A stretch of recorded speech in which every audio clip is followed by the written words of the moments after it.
Because welcome. Tonight, ladies and gentlemen, we bring you a live essay on love. From the man called Love.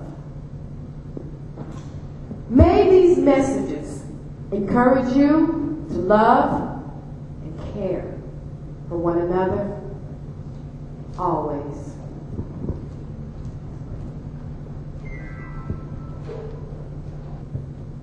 Early morning, I rise. I sit up right on my bed and I clean the crinkles from each corner socket. I let out a big yawn as I wipe away the crusty designs on both sides of my chubby cheeks. I pull the curtain aside to peek outside, and I see a reflection of the alarm clock saying that it's 4 o'clock as I catch a glimpse of my tiny fro all meshed together, making the perfect ice cream dome. I take a look at the figure I see staring back at me with its funny shaped head, wondering, why this place? Why this time? Why this nappy hair? Why this color? Only 10 with caramel skin, little boy black wonders, where do I fit in? Good evening, everyone. My name is Prince Kent, and I'd like to welcome you all here. And I'm not too big for long introductions. So sit back, relax, but don't take your shoes off, and enjoy this live essay on love de l'amour.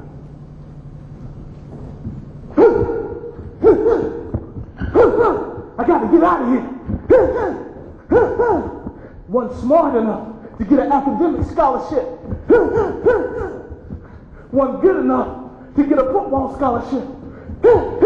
So I gotta box my way out.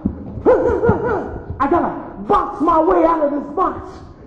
Broken bottles of poison on the playground. Broken needles everywhere. It's suffocating me. I gotta breathe. I'm gonna make it. Never give up. Never die. Hey! How y'all doing? I'm doing good. What? My name is P. Jiggy and P. That's right. I'm drunk. So what? Drunk people can't act? I can act. I can sing too. Wait. You got that one? Come on, I'll pay you back till I get my singing check next week. Because I can act. I can sing too. Wait a minute. You got that? You know, he wasn't like that all the time. There was a time he had dreams. Big dreams, goals, and visions. He was a sight to see, y'all. He was my knight in shining armor. My prince of 4611 Phillip Street. But you know, sometimes I blame myself for what happened. I was young and I was just a little girl. I didn't know how cold and cruel that this world could be. And face to face to face. Hey, Reggie, you better keep your right hand up before you get knocked up. That's knocked out, Jiggy. Man, why you always coming over here messing with me? Coming over here always drunk. Hey, Reggie. Now, now, Reggie, why you talk to your daddy like that? That's right. I'm your daddy. Big Daddy P. You papa. Come on, man. Quit shouting me with all that spit. Shoot. You always come here messing with me. I got a fight in 2 weeks. Why don't you go on and mess up somebody else's life? You know, sometimes I wish I was never born. Whoa. Wait a minute now. Why you talk to your daddy like that? You don't give me no respect? Respect? Now, why should I respect you? A drunk? Ooh, because I raised you, boy. Raised me? Raised me? You ain't never raised me. My mama raised me. You were never there. Oh, whoa, wait a minute. You don't know what you're talking about. You don't even know what you're talking about. I don't know. Yeah, I drink. But tell me this here. You know, who gave your mama all the money to pay rent for all those years? Me. Mm-hmm. Who paid for all those years to put food on the table? Me. Mm-hmm. And who paid all those years for you to have your boxing lessons? Me. Jiggy. That's who. I don't see why you get all excited. I mean, you are my father. You brought me into this world. Whoo! What? You just don't know, do you? You really don't know. Know what? I may be young, but I ain't stupid. I'm kind of smart. You see, you got your mama eyes and your mama nose. But Reggie, what's the rest of you look like? Sure don't look like me, because I'm cute, see? What are you talking about, man? I ain't your daddy, boy. Look at your face. You weren't talking about. Quit playing with me, man. But you know, deep down inside that I wasn't your real father. But I gave you my name, though, to kind of play like you're legit. I said, you better quit messing with me, Jiggy. What is she going to do? You going to call your daddy? Where is he? I don't see him. I told you, quit messing with me. Stop it. The both of you. Mama, is it true what this man said to me? That he's not my real daddy? I'm afraid so, Reggie. But, Mama, how could you do this to me? I mean, I can understand him, but I loved you, Mama. Reggie, it was a long time ago. I was just a little girl about 14, 15 years old. And it was after a school dance, he asked to walk me home, and I had a big crush on him. I thought I loved him, and I thought he loved me. He asked to walk me home, and I said yes. And we were walking home and having a nice conversation. We were about halfway there, and he said he had saw somebody go down the alleyway real quick and wanted me to lean over and have a look-see. So I leaned over, and I didn't see anything. Then he pushed me to the ground. And he put his hand over my face. He ripped off my dress. I wanted to scream, but I couldn't say a word. I tried to move, but my body was frozen still. Mama, I'm sorry. I didn't know. You see, Reggie, that man who raped me and ran off was your biological father. And that man that you see lying on the ground, that's your real daddy. You know, Reggie, he wasn't always like that. He had dreams, big dreams, goals, and visions. I mean, when he found out that I was with child with you, yes, he gave up his 3 academic scholarships and married me because he loved us. You see, deep inside, he really loved us. But somewhere along the way, he lost his own way. I'm sorry, Mama. I didn't know. Come on, get up, Jim. Come on, get up, Daddy. I'm sorry, Daddy.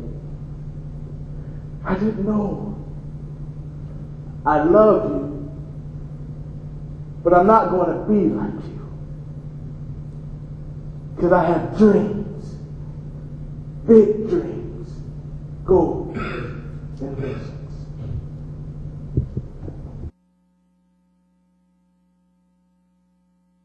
Though I speak with the tongues of men and of angels, but have not charity, have not love, I'm become a sounding brass or tinkling cymbal. Though I have the gift of prophecy and I understand all mysteries and I have all knowledge, and though I have all faith, so that I can remove mountains, but have not charity, have not love, I'm nothing. Though I bestow all my goods to feed the poor, though I give my body meat quite full to be burned, but have not love, have not charity, it profit me nothing. You see, love suffers long and is kind. Love envy is not wanted, not itself, is not puffed up, does not behave itself unseemly, does not seek its own, is not easily provoked, thinketh no evil, rejoices not in iniquity, but rejoices in truth, beareth all things, believeth all things, hopeth all things, endureth all things. Love never fails. But whether there be prophecies, they shall fail. Whether there be tongues, they shall cease. Whether there be knowledge, it shall vanish away. For we know in part and we prophesy in part, but when that which is perfect is come, then that which is in part shall be done away. But when I was a child, I spake as a child. I understood as a child. I even thought as a child. But when I became a man, I put away childish things. But now, we see through a glass darkly. Then, face to face. Now I know in part, but then shall I know, even as also I am known. Now abideth faith, hope, charity. Now abideth faith, hope, love. These three. But the greatest of these is charity. But the greatest of these is love. Now, we obviously can't have a live essay on love without the definition of love, right? So what y'all just witnessed over there was the definition of love that we'll be working with tonight. Now, there's all types of love. Love between mother and father, father and son, mother and son, familial love, love between friends. But what's that love that we're all familiar with?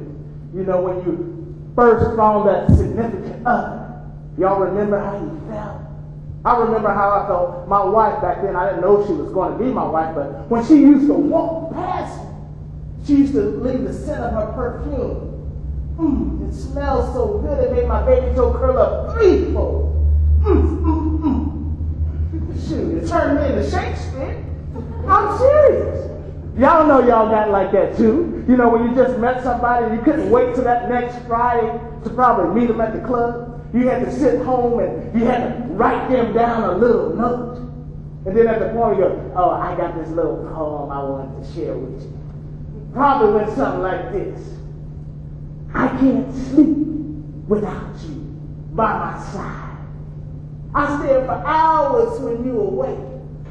I even shake the pillows inside their cases to your very shape just to remind me of you.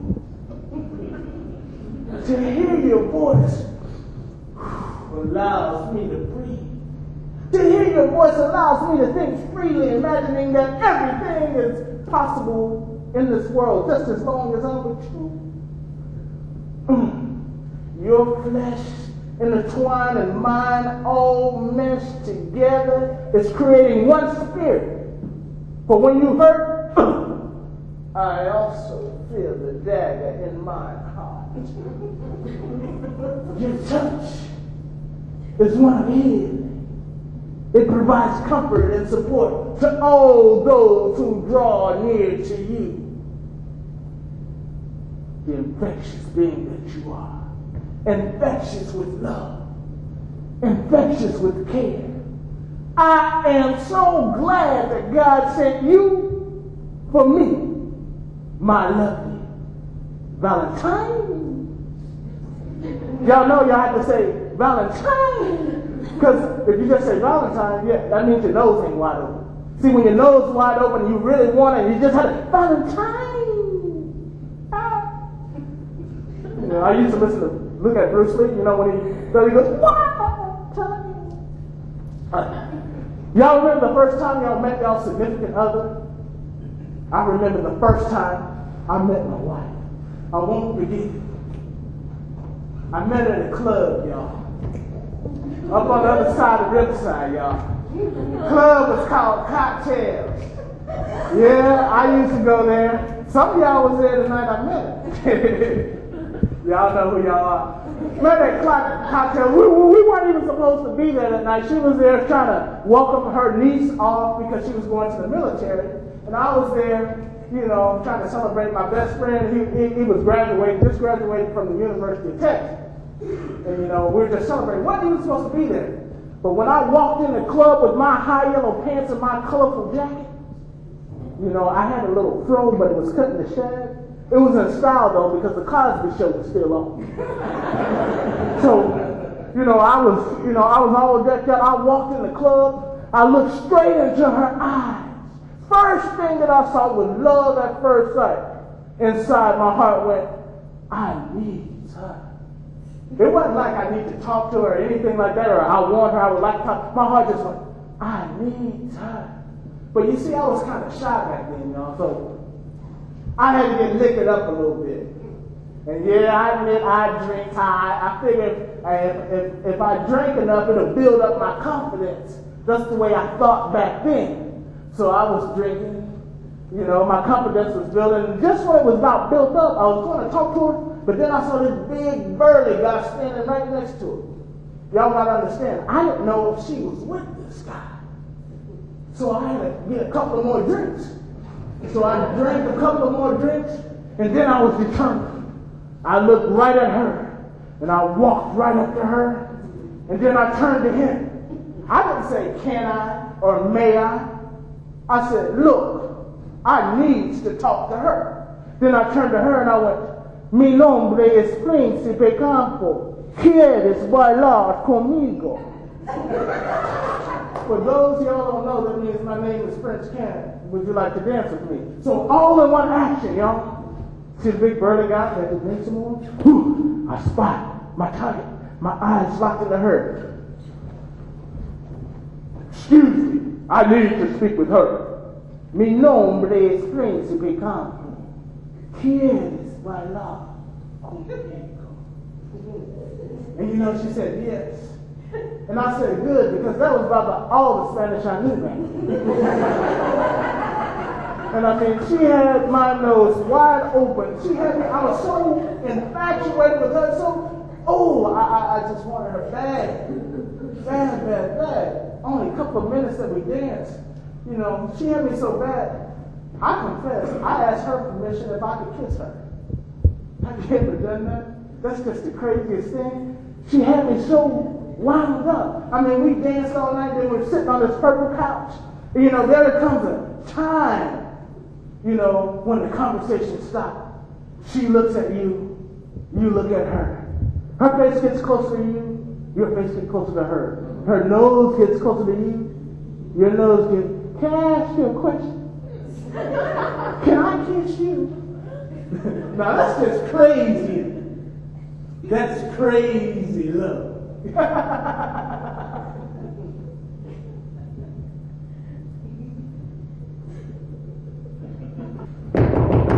Mama's in the kitchen cooking something. I'm on the floor watching TV. I think I hear someone knocking. I wonder who that could be. So I run in the kitchen and tell Mama. But I smell that bologna and cheese. Supper's going to be good tonight. Mama says, I wonder who that could be. Mama lay a sandwich on the plate. Mama take off her apron skirt. She tells me to go wash my hands. Tells me to go take off the dirt. Mama takes the plate to the front door. Peek it out. There's a strange beggar man I see. Clothes all torn and filled with dirt. I figured he needs to wash like me. Mom, hands are strange to play. Oh, he was a strange sight to see. I said, Mom, what you do that for? She said, because you never know who that could be. You know, that's why it's nice to be kind to everyone you meet, even strangers, because you never know when you could be entertaining an angel. And I spoke with my cousin, Robbie Vaughn from New York. She said, Prince, you know, I want to put something on your heart. And I said, well, that was so nice what she told me. I need to share with all. She goes, we need to stop waiting until somebody's funeral to give them flowers. We need to give them flowers while they're still alive. Why don't you be kind to someone and give them flowers? And I mean flowers, I mean it literally and metaphorically. I mean flowers could be, you know, actually some roses. Flowers could be a ride to work. Flowers could be, hey, you look nice today. You know, sometimes, you know, you say something nice to someone that could stop them from committing suicide. I know people who told me, if that person wasn't nice to me, don't tell them what I would do. But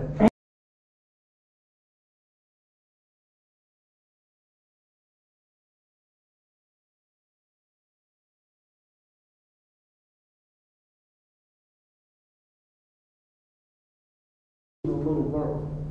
And you know, I went back to Dallas just to verify that story for y'all tonight. And, you know, my mom was a little bitty girl, very, very little bitty girl, and she got very, very sick, high fever and everything. And she used to lay in the bed early in the wee hours of the morning, like 12 a.m., 1 a.m., this beautiful young lady used to come out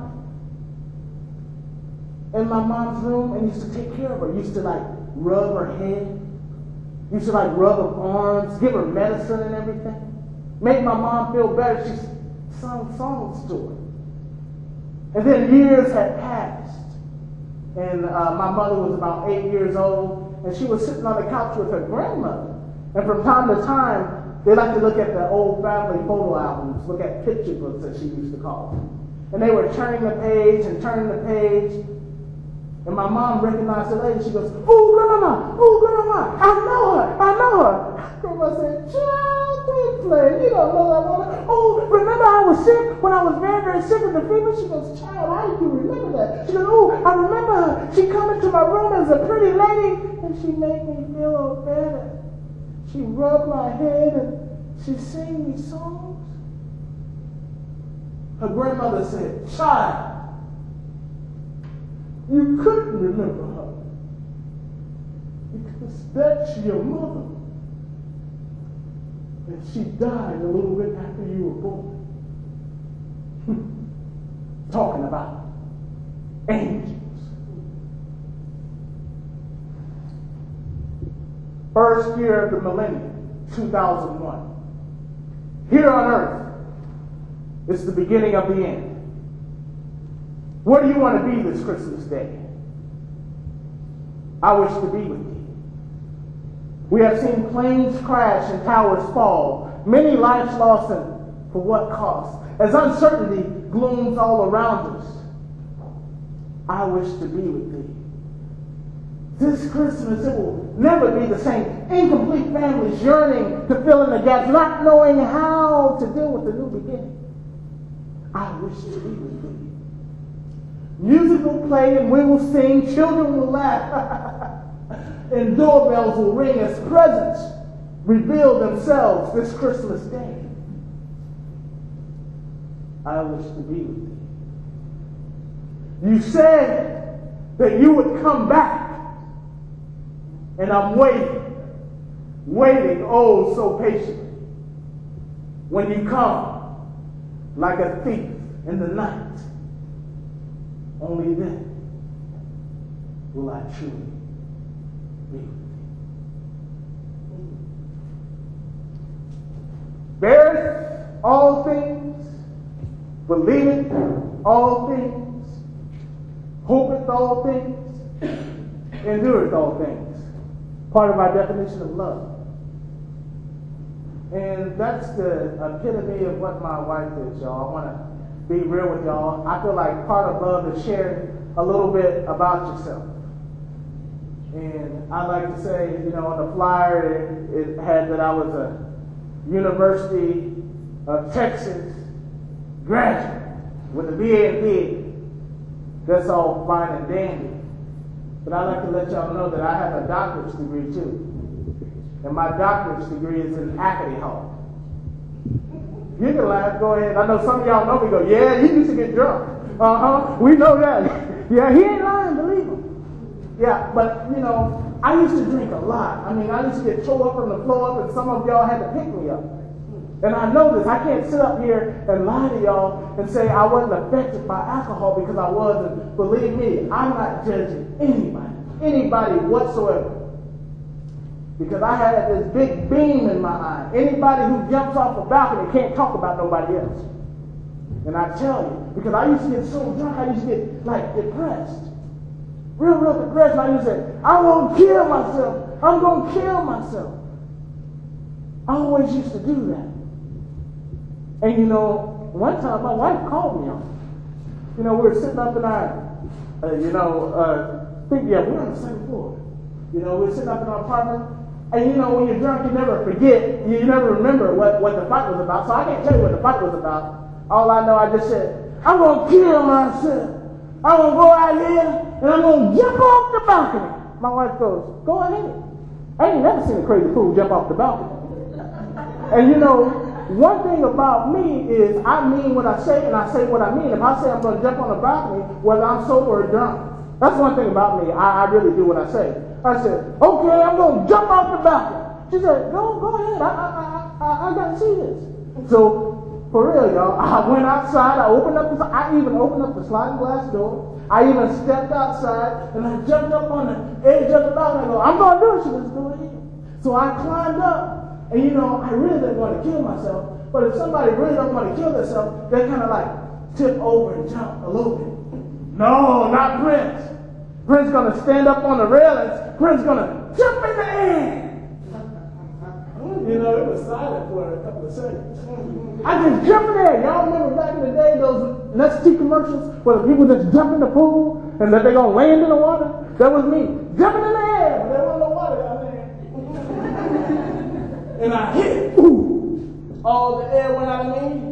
And I landed in a running man position. And my wife looked down and goes, see that fool? You know you can't kill yourself off a 2-story balcony. And then the neighbors were walking by, and they were like, oh man, is he all right? He's all right? We saw him fall and everything, and he landed in the running man position. Is he all right? He goes, he's all right, he just drunk. And she just walked down the stairs, and she opened the door, and I hobbled up on down the stairs. And those of y'all who know me know the story's true. You can walk up and tell my wife, did he really jump off the balcony? She goes, yeah, that's my friend. He jumped off the balcony. And have y'all ever got your stomach pumped? You mean you never got your stomach pumped? You never jumped off a balcony and you never got your stomach pumped? Come on, where's the love? You mean to tell me I'm the only one to jump off a balcony and got my stomach pumped? My cousin was in town. Another argument again. I don't really remember what the argument was about, but it got heated up and my cousin was just listening to all this. I think he had something to do with it, but, I don't remember. I blame anybody when I'm like that. And anyway, I go, well, nobody loves me. You don't like it? I'm just going to kill myself. And I got the bottle of Tylenol, y'all. I drank a whole bottle of Tylenol. See, I told you I ain't playing. She goes, okay, we'll just sit here and wait. I have all this Tylenol, a whole bottle of Tylenol just waiting. Just waiting, nothing was happening. Go, see? I told you I was for real this time. And she goes, okay. Let me see if you're for real. My wife did the ingenious thing. I saw her unplug all the telephone cords from the wall. Then I started getting nervous. Well, what'd you do that for? well, why'd you plug the telephone out the wall? I knew I was in trouble. And then my insides were just nervous. I couldn't control myself. I go, hey, put the phone back in the wall. Put the phone back in the wall. I put the phone back in the wall. I dialed 911 and called the cops on myself, y'all. I said, come get me. I drank a whole bottle of Tylenol to try to kill myself, and now I don't want to die. And then, it's a true story. And then the cops came over. They go, man, did you know he was going to do this? He goes, yeah, he's a grown man. He said he was going to kill himself. I wanted to see. I've never seen anything crazy like that. And I went, man. You see, y'all may think that's harsh, but that was tough love. You see, what I was trying to do, I was trying to run a game while I was drunk. And my wife is so strong, she called me on my bluff. And I'm so crazy, I mean what I say and say what I mean. I put myself in a big jam this time. And you know, they took me out and they tied me down in the ambulance so I couldn't move. And I was getting wheezy. And I don't know if anybody ever tried this, but drinking a whole bottle of Tylenol, you get very, very sleepy. And I was about to go out, and the ambulance guy, he goes, I asked him a question. I go, am I going to die? You know, he told me that he didn't know. And then as we were pulling away, and the ambulance doors were closing, I saw this little boy on a bicycle. And I said to myself, you know, I don't want to go out like this. Just driving off, seeing a little boy on the bike, looking at a man who just drank a whole bottle of Tylenol, taking his own life. I didn't want to go out like that. So I was sobering up a little bit, and I got in there, and you know when you get your stomach, well, y'all haven't got your stomach pumped. Well, y'all have to, if you ever do, which I don't hope nobody has to get their stomach pumped for any reason whatsoever, they make you drink charcoal. I mean, real live charcoal that you barbecue with, but it's melted. And it's the nastiest taste in your mouth. It's soaping me up real quick. So they melted down this charcoal, and I drink it, and they do it to coat your stomach, because they take this tube about this long, and they shove it down your throat, your esophagus. So they had to clamp my legs down so I couldn't move, and clamp my arms down. And they pulled my neck back, and they just shoved it down my throat. I could feel it all the way down here. It was the most horrible feeling. I thought it went on for 30 hours, but it was probably only 15 minutes. And you know, they got all the stuff out, and I was relieved. And the doctor goes, you know, Mr. Cam, next time you want to drink a bottle of Tylenols, we're going to have to go to the other end. And you know, that's all I got to say about that. But my wife saved me again the same day. First time she saved me by pulling the cord out of the wall. The second time, she saved me by coming down there because everybody put me in Shoal Creek. You know, after you get your stomach pumped, you're feeling all good, and the psychiatrist goes, are you depressed? And, yeah, I'm depressed. I don't know what to do with my life. Just playing the psychiatrist from left to right. And they call Miss Cam. They go, Miss Cam, we got to take your husband's in very bad shape. We got to take him to Shoal Creek. She goes, you ain't taking him nowhere. Leave him there till I get down. She went down there. She goes, Miss Cam, your husband's very depressed. He's suicidal. He ain't suicidal. He ain't distressed. Where'd you get your psych lesson? Didn't you take Psychology 101? The man's drunk. And he got his stomach pumped. And she saved me from going through Shoal Creek. And you know, I am so grateful that my wife stayed through with me all that time. Any other person would have left me. They would have left me as soon as I took a step off that balcony. But my wife bears all things, believeth all things, hopeth all things, endureth all things. I know this to be true because I'm still here. And my wife is love.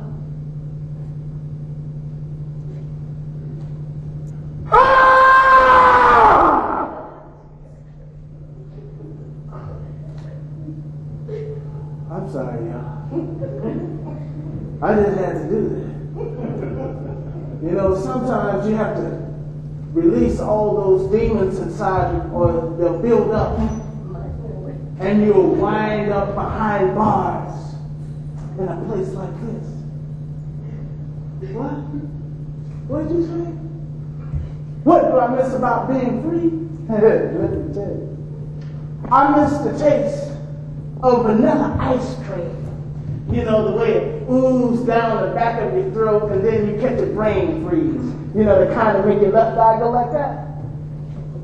I miss swimming in a Sitting up under the water cooler after swimming in the hot sun all day. We used to sit underneath the water cooler, and about midnight we used to catch the sniffles.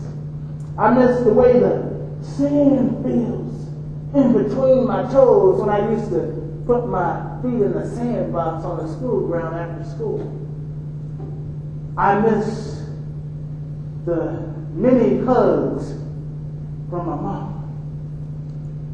and the few that my dad gave me. Those were special, eternal. Love. What is it? Well, I can tell you one of the first times when I really felt love, you see, I was at a funeral out of all places. You know, and we were at a place of worship that I wasn't familiar with, and I was the only person of dark color there. And it was very, very strange because I didn't know the deceased, but I knew of the deceased. Then the priest or the preacher, maybe rabbi, man of God, bishop, well, however you want to call it, I knew he was very important. He stood up. He told everyone to rise and hold hands in a moment of prayer. At that moment, I remember standing at the edge of my row, and I was wondering, is anybody going to hold my hand? Now that's sick. Very, very sick, especially at a funeral. Especially at a time of prayer. And then, after that thought went through my heart, there's this little girl with long black curly hair. She reached out and she grabbed my hand. A rush of passion filled my whole frame. I wanted to laugh and cry all at once. And then she looked up and she gave me a gentle smile. I felt so ashamed.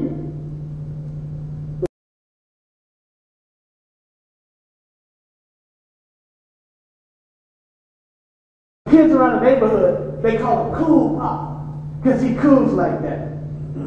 But I tell you one thing, the man sure can burn. He makes a mean fried chicken. Best fried chicken in the world. Hey, I got an idea. Y'all want to come inside and see what's cooking with fried chicken and Kool-Aid? Come on. He won't mind. He won't mind at all. Hey, Grandpa, how you doing? I can smell that fried chicken all the way up the street. And I know you got some Kool-Aid to go with that, don't you, Grandpa? Oh, get on the way, man. Why? You know you didn't eat no fried chicken without no Kool-Aid? Shit, that's almost a sin. What you talking about? Why don't you come over here and pull yourself and make a plate and eat with your Grandpa? No, you know, Grandpa, I ain't that hungry. Since when you ain't been that hungry? What you talking about? Look at your feet, boy. Your feet about big as your head. And you about to bust out those pants. And what? What you grinning at, boy? You know you still got that gap in your mouth, but you just grinning? Grinning away. Come on, eat with your Grandpa. Quit playing around, come on. Now, I had to go upstairs to study. Oh, I see what's the matter. Little Gurney that tripped your mind, huh? What are you talking about, Grandpa? You know exactly what I'm talking about, dude. Little Gurney that got your mind all twisted up like, no. That ain't it, Grandpa. That's what you tell me. But I know a smile of lust when I see one. See, back in my day, a man only had a smile on his face for two reasons. If he was sweet on somebody, or just got a divorce, or both at the same time. Now, you too young to be married, so which one is going to be? Well, Pops, if you must know, I got an A on my math test. Is that right? Yeah, that's right, Pops. Well, I'm mighty proud of you, Junior. You know, all that hard studying is going to pay off in the near future. We need some more strong young black men like yourself to learn a man's game.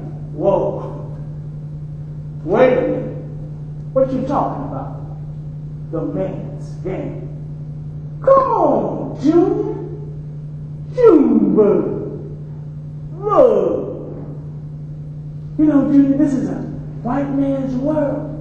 You know, you have to know your game and be on top of theirs to get ahead. You got to be twice as tough, twice as smart, and twice as fast like me. See?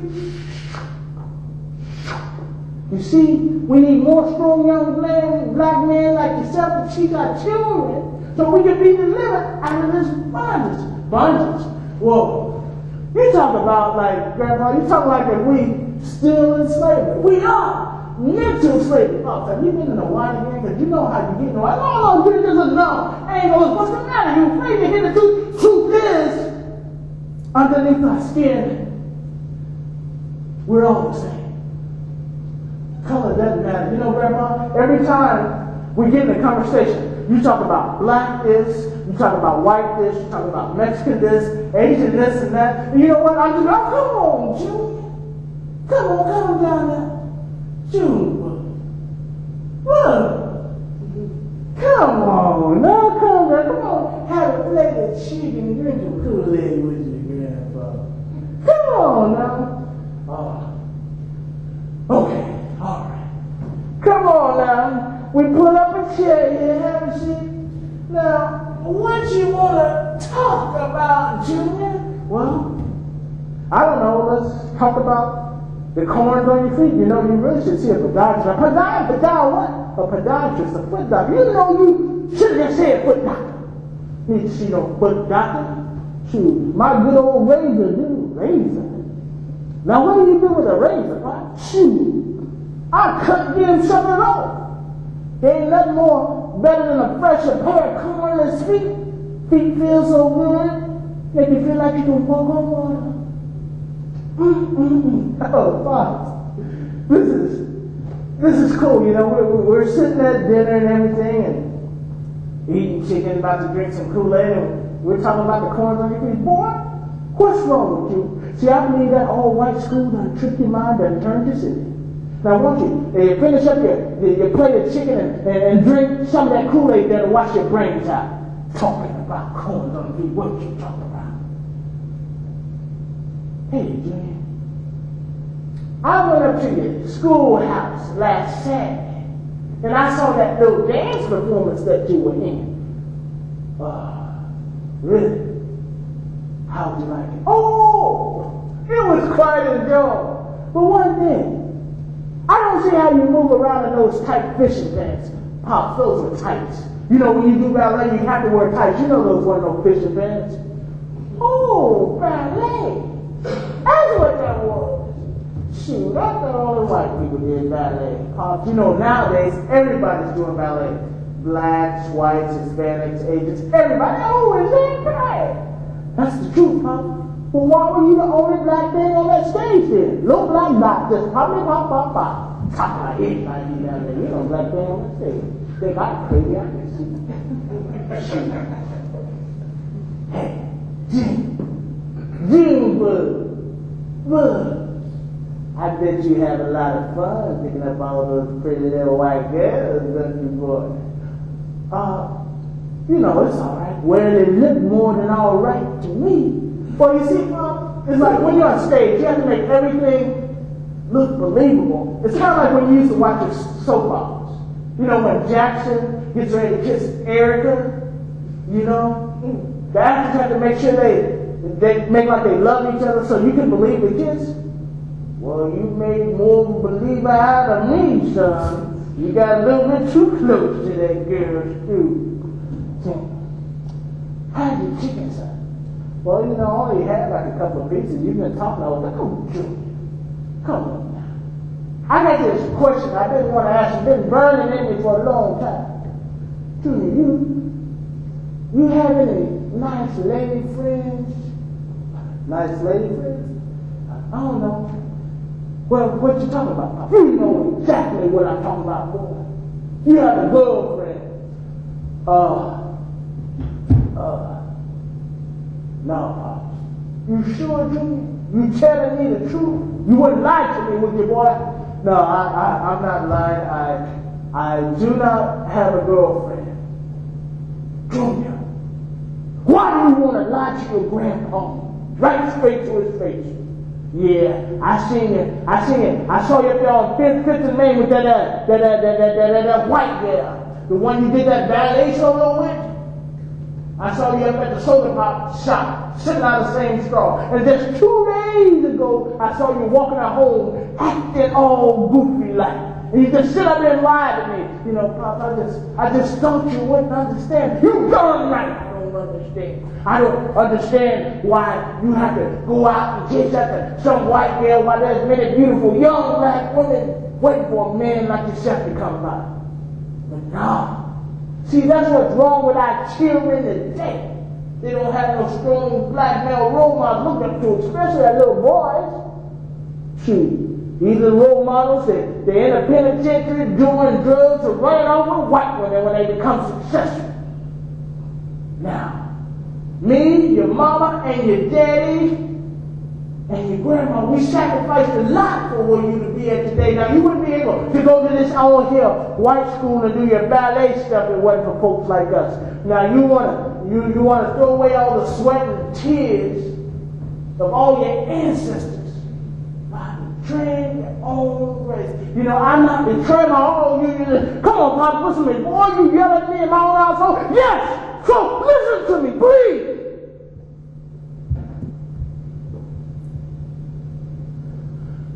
First of all, I'm sorry, Pops. I'm sorry for yelling in your household. That was disrespectful. But listen to me. You remember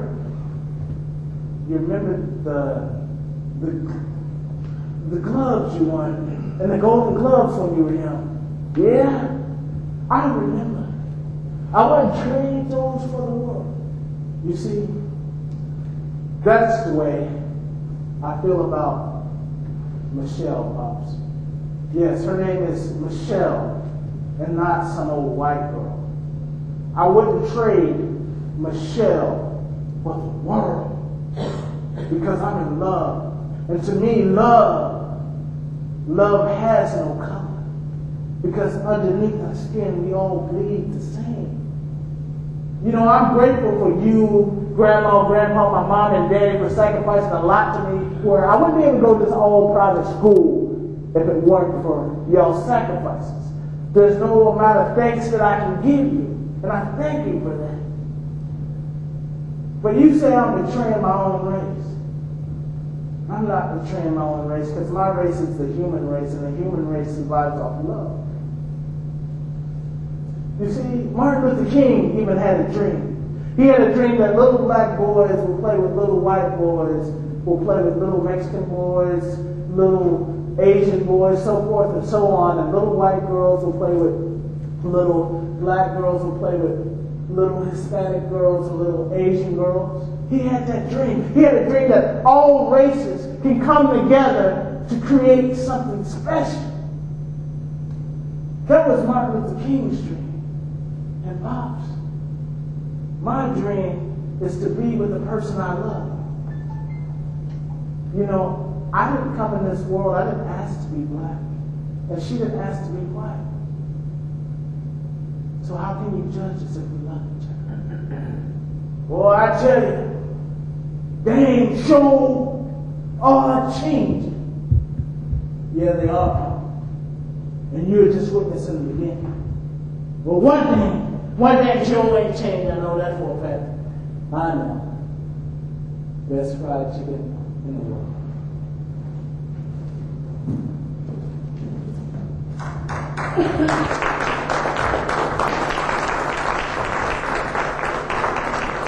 And that's the show, y'all.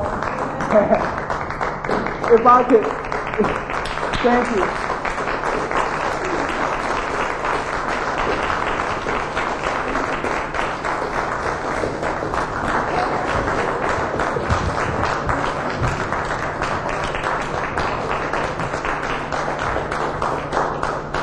I just want to say a couple of words. I'd like to thank everybody for coming out. It's been a dream of mine for over a year now to do this.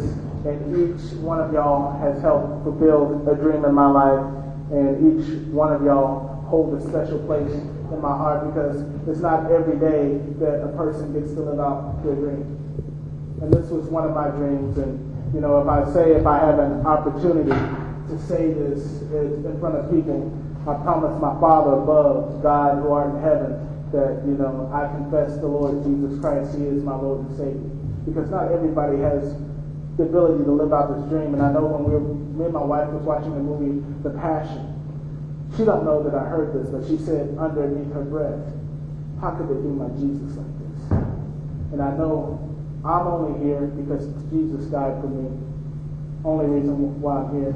And I like to thank y'all for allowing the love out of y'all to come support me, because y'all being here is love.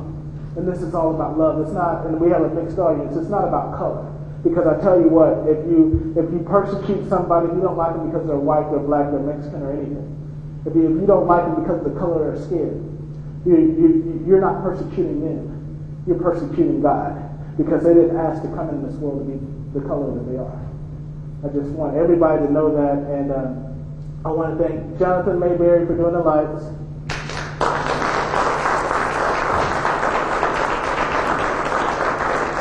I want to thank Diane Cunningham for doing the keyboards. I want to thank Herman Johnson.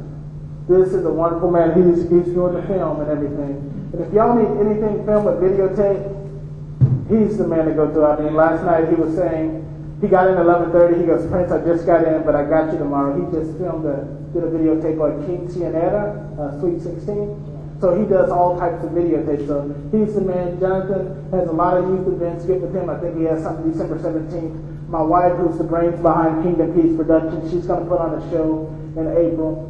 I think that's all I got to say, but I love each and every one of y'all. And y'all don't know how y'all make me feel right now. Because this is a dream for over a year. And it came to life. And I know if I die tomorrow, I've done what I'm supposed to do for this day. So thank you.